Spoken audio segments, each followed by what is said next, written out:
कृतिका और मोहित दोनों की लव मैरिज थी। उसकी सास गीता जी ने उसे दिल से अपनाया था। हर वक्त उसकी खुशी का पूरा ख्याल रखती। यदि कोई दूसरा देखता तो वह उन्हें सास बहू की नहीं, माँ बेटी की जोड़ी कहता था। गीता जी की एक बेटी श्रेया थी। वह भी अपनी भाभी की बड़ी लाडली थी। कृतिका की माँ ने कृतिका से शादी के पहले ही कहा था कि बेटा, समाज और परिवार में रहने के अलग कायदे होते हैं। तुम्हारी लव मैरिज है तो कई लोग तुम्हें कई तरीके से परखने की कोशिश करेंगे, मगर मुझे पूरा भरोसा है तुम मेरी आशाओं पर खरी उतरोगी। कभी भी किसी को किसी भी काम के लिए मना मत करना। अपनी हर चीज सबके साथ शेयर करना। सबकी खुशियों का ख्याल रखना। अपनी माँ की सीख के अनुसार कृतिका परिवार में सभी का ध्यान रखती थी। कृतिका की ननद श्रेया उससे 3 साल छोटी थी, मगर कद काठी लगभग एक जैसी थी। इसलिए वे दोनों कई बार एक दूसरे का सामान व कपड़े उपयोग में ले लेती थी।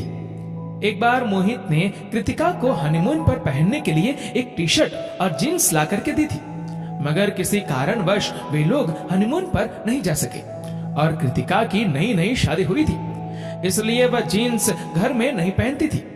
कहीं माँ जी को बुरा ना लग जाए, इस बात से डर कर उसने मोहित का तोहफा उन्हें नहीं दिखाया। एक दिन श्रेया कृतिका की अलमारी में से पहनने के लिए कुछ कपड़े लेने गई। सामने उसे वही जींस टॉप दिख गया। वह कृतिका से पूछने लगी, भाभी, मैं ये पहन लूं क्या? उन कपड़ों को श्रेया के हाथ में देखकर कृतिका का मन हुआ उसके हाथ में से वह कपड़े ले ले, मगर कृतिका चाह कर भी मना ना कर पाई।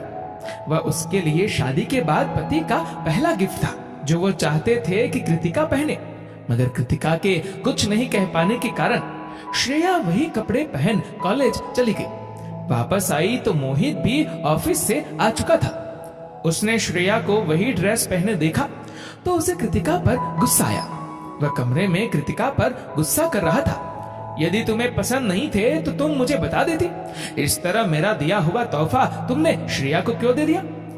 कृतिका मोहित को कुछ समझा पाती उसके पहले ही गीता जी किसी काम से कृतिका के पास आ पहुंची। उन्होंने सारी बातें सुन ली थी। गीता जी कृतिका से बोली, बेटा, ये तुम्हारे लिए मोहित का दिया पहला तोहफा था। एक पत्नी होने के नाते ये तुम्हारे दिल के बड़े करीब था। ये पहली और आखिरी बार है कि तुमने श्रेया को अपनी पसंद की ड्रेस बेमन से पहनने को दी, मगर हमेशा याद रखना, परिवार में रिश्ते निभाने जरूरी होते हैं, लेकिन उन रिश्तों को निभाने की कीमत कभी भी खुद की खुशियां नहीं होनी चाहिए। कृतिका बोली, माँ जी, मुझे लगा यदि ये ड्रेस मैंने श्रेया को नहीं दी तो कहीं उसे बुरा ना लग जाए। तुमने श्रेया को ड्रेस दी, ये तुम्हारा बड़प्पन था बहू, मगर यदि तुम उसे कारण बताकर मना कर देती तो ये उसकी समझदारी का परिचय बनता कि वह बुरा मानती है या अपनी भाभी की भावनाओं की कद्र करती है। दोस्तों, हम लोग कई बार परिवार में रिश्ते बने रहे इसलिए अपने दिल के करीब की चीजों की कुर्बानी देते रहते हैं, मगर हमें ये समझना होगा, परिवार में रिश्तेदारी निभाने की कीमत